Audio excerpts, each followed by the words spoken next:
You're listening to Too Much on Her Plate, the podcast for smart, busy women who are tired of running on the hamster wheel and are ready to create freedom from overeating and emotional eating. I'm your host, clinical psychologist, author, and a smart, busy woman too, Dr. Melissa McCreary.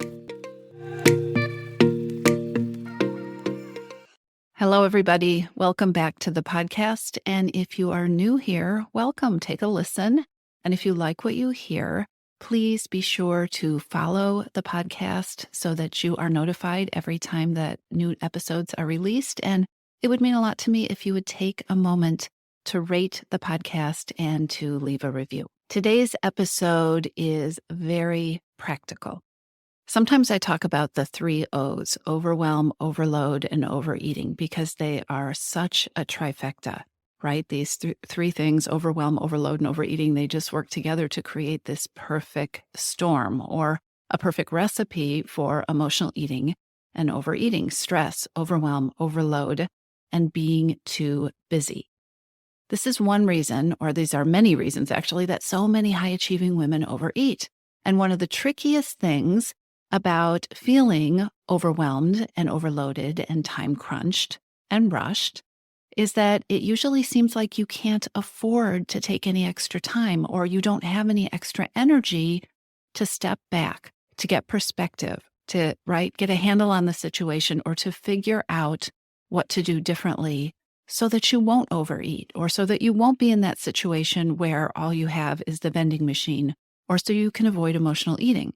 When you're busy, when you're overloaded, when you're overwhelmed, it is really easy to fall into that "I'll just wait till Monday to start over again," right? I'll just get through this. I'll just finish this project, and then I'll go to the grocery store, and then I'll start over again.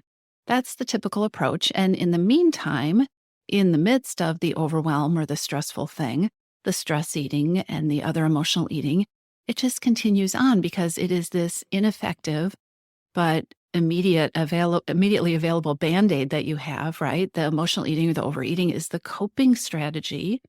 And then that contributes to its own additional stress to the situation because you don't feel good about what you're doing. And so what a lot of high achievers do is they get through that thing by eating in a way they don't want to eat. And then on top of getting through the thing and the stress of that, they are mad at themselves for the behaviors that they're using, meaning the eating that they're doing, because it's the only available avenue that they feel like they have to cope.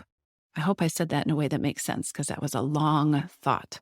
So I talk a lot on this podcast about some very important things like psychology and how your thoughts and your beliefs affect and impact your relationship with food. We talk about understanding the reasons that food has the power. And sometimes in this podcast, I can go pretty deep. And today I want to do something a little bit different. I want to get really practical. When you're stressed, when you're overwhelmed, and you don't have a lot of time, it can feel like you don't have a lot of options available to you. So what I wanted to do in this episode is share some quick practical tips that I use, that my clients have used, that have been shared in my programs, that are helpful to have front of mind when you want to feel better, when you want to stay focused, and when you want to avoid overeating and emotional eating, and you are also busy or overwhelmed or have a lot on your plate. These are not tips for the long haul. If you listen to this podcast, you know I am all about creating lasting solutions. Nobody can operate with too much to do forever. Nobody can operate forever with things out of balance. But when you are in those situations, when you are overwhelmed and overloaded and you have a lot going on, using these tips can help you get through that time with minimal overeating, minimal stress eating, minimal emotional eating, so that you can go on to create a better relationship with food, and you can go on to address these things in a different way in the future. So let's talk about how not to overeat when you have too much to do. Practical tips. Number 1, really basic, plan what you are going to eat. I know, you know this, we all know this, it's basic, but we tend to overlook it. You know that working through lunch and then being starving at 3 o'clock when you're under that deadline doesn't cut it. and it leads to overeating. Make sure that you've got meals to eat that are balanced and that have protein to help you even out your energy, that fit you. And don't get all perfectionistic about this, because what happens is so many smart women create a plan of what they are going to eat that is not executable given the busy situation. If you are busy, make it super easy. Planning what you're going to eat may be a list of takeout options that don't leave you tired and bloated or that are vegetable heavy, right? Planning what you're going to eat may be easy freezer meals. Planning what you are going to eat may mean asking for help with meal preparation. Don't get perfectionistic about it, but plan what you are going to eat and keep it practical. Practical strategy number 2 on how not to overeat when you have too much to do is don't keep everything in your brain. You're smart. You are capable of juggling a lot of thoughts. You are capable of doing a million things at once. It is also stressful. It adds to your overwhelm. Make sure you have a document or a to-do list that lists everything you have to do and remember.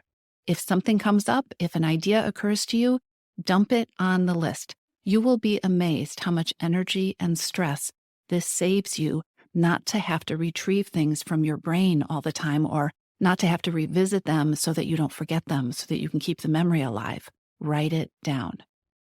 The third practical strategy of how not to overeat when you have too much to do is to break your to-do list into small items. You want to have a task list of small, doable items that you get to cross off as you work through them. You want to be able to be consistently crossing things off. You want to create a breadcrumb trail of what you've been doing, of your progress, so that you can see movement, so that you can see where you're going, so that you can feel like you're getting somewhere, so that you can feel like you're being effective. Along this line, it is really helpful to set what I think of as mini goals, right? Not a huge global, this is my objective for the week, but sometimes we have to live 15 minutes at a time. Know what your focus is for this 15 minutes of your life. What am I focusing on for this 15 minutes? Set a timer if that helps, and then make that be your focus. Shut down the other tabs on your computer. Ignore your email for these 15 minutes. You can also use this idea if you are in the moment and you are feeling an urge to stress eat. If you're in that moment, try, experiment with delaying eating for 15 minutes. And I'm assuming you're not hungry here, that this is about stress eating that you don't want to do or emotional eating. Try delaying for 15 minutes. Set that timer. Choose a task to focus on, something you're going to do for the next 15 minutes. And that could be, I'm going to take a break and see what happens. By the way, if you are surprised that these are not diet strategies or really food-forward strategies, except for the first one, welcome to the Too Much on Her Plate podcast. This is the approach that I take to helping you take your power back from food and create a relationship with food that feels powerful and joyful and that works for you. That's what we do here. And that is exactly what I help women all over the world accomplish inside the You're Missing Piece program. So back to these practical strategies that are not diet focused. Do not get perfectionistic about this breaking your to-do list into small items and setting mini goals 15 minutes at a time. If you can't figure out what the next thing is to do, if you can't pick one, pick any of them. Pick anything on your to-do list. Or option number 2, take a 15-minute break. Just do something for 15 minutes. And by the way, taking a break does not mean skimming your email or mindless scrolling on your phone. A break means walking away, changing the scenery, clearing your mind, right? So you might go for a short walk. You might walk around the office. You might go make yourself a cup of tea. You might lean back in your chair and just close your eyes and take some deep breaths. Numbing activities are not a break. I want you to think about a 15-minute break as a little mini reboot, a little head clearing space, or a little time to anchor yourself, to get back in touch with who you are and what you're feeling and what you need. So walk away, take a break. Speaking of walking away, another practical strategy that is really practical is making sure you have some physical activity when you are stressed. We know that physical activity helps you complete a stress cycle. It helps you work the stress out of your body. It has such potential to lower your stress and your feelings of overwhelm if you don't make it stressful and overwhelming. So if you have a lot going on, don't get into that all or nothing thinking where, I can't go to the gym for an hour, or I can't go run 5 miles, or I can't go get my 10,000 steps. So I'll just have to put that off until next week. Start thinking about many ways you can get some movement into your life. Can you combine that with the 15-minute break, right? Can you take a walk? Can you fit in a shorter workout? Can you do some stretching? Don't eliminate the physical activity. It's an incredibly important and practical strategy for staying on top of and feeling more in charge and confident when you have a lot going on. Next, practical strategy. I know this is a busy time. I know there are a lot of things going on. Give yourself the gift of having an actual stopping point each day. Choose a point when you are off duty. If this is at all possible, don't let the work and the email saturate all areas of your life. Don't keep your laptop open while you're half-heartedly looking at Netflix. Do not take this stuff into your bed with you at night, right? If it's at all possible, don't charge your phone in your bedroom if you can help it, or set a limit, put it across the room, set a limit on when you look at the screens. Have a stopping point each day. You need to know that there is some time when you are off duty. And along with that, again, another incredibly important practical strategy is not to sacrifice sleep if there is any way to get around it. So many women have become way too comfortable sacrificing sleep and just deciding, okay, that's something that has to go right now. Getting consistent sleep helps you with stress. It helps you with overwhelm. It allows you to be a better problem solver. It allows you to be more creative. Getting consistent sleep helps you show up as you. And on top of that, it curbs overeating. It curbs emotional eating. When you're not getting enough sleep, you literally physically have more cravings.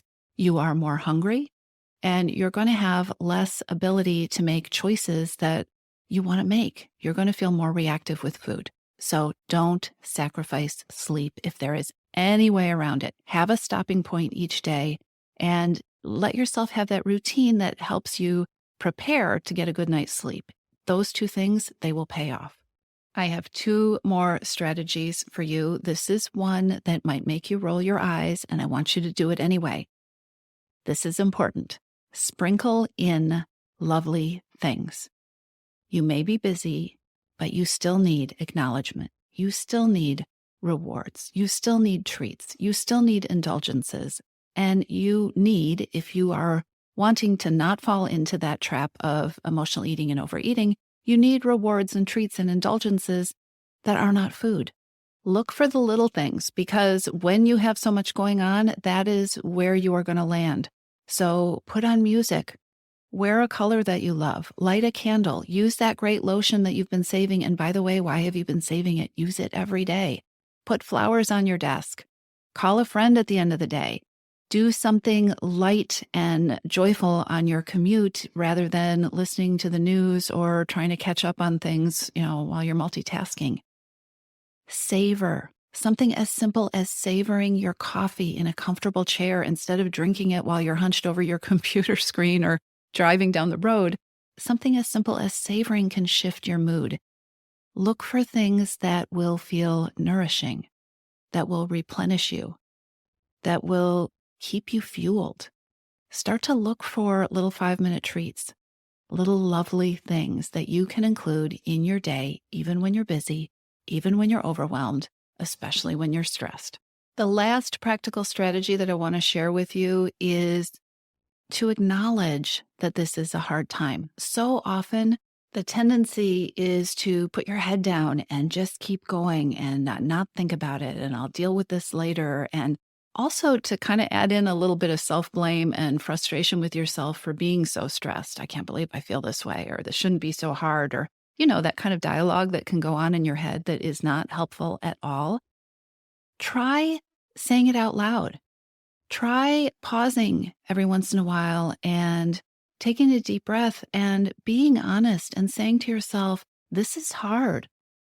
Or this is a really tough week, or I am stressed and I'm overwhelmed, but it is not always going to be this way, right? Or this is an impossible day and I'm doing my best. I'm stressed and I'm overwhelmed and I'm going to try to take care of myself. Acknowledging what is going on is a form of self-compassion. Trying to ignore it and plow through it is a way of denying your feelings, and it sets you up to lean into other things that will help you deny or avoid your feelings, like, oh, I don't know, reaching for something to eat, numbing out with food, having a binge at the end of the day. Be honest with yourself and be kind. These are practical strategies that can help you avoid emotional eating and stress eating and any kind of overeating when you are busy or overwhelmed. Play with them. Figure out which ones work for you. Customize them to fit you, and then you can rinse and repeat until whatever this episode is passes. And this is so important. It's also key to remember that these strategies are not a recommendation for how to live your life long term. Life is too short to live on a hamster wheel of surviving and stress and overwhelm and trying to avoid overeating. So if you don't see an end to the episode that you're in, get the help and the support that you need so that you can start moving forward differently and creating a different big picture so that you can get off the hamster wheel and, break out of that vicious cycle. These are survival tips, practical survival tips so that you won't overeat in the moment and so that you can create a better way of doing things. I hope this is helpful to you. I'll talk to you soon. If you're ready to lose your overeating and emotional eating habits, and you are ready to step into a relationship with food that fits you, one that doesn't rely on willpower and deprivation, then now is the time to join your missing piece. Enrollment is open, and this is the perfect time to join me. Go to toomuchonherplate.com/freedom, or just click on the link in the show notes. Your Missing Piece is the program where I show you step-by-step how to create freedom from overeating with a unique combination of psychologist-designed, personalized work with me, coaching, and smart strategy.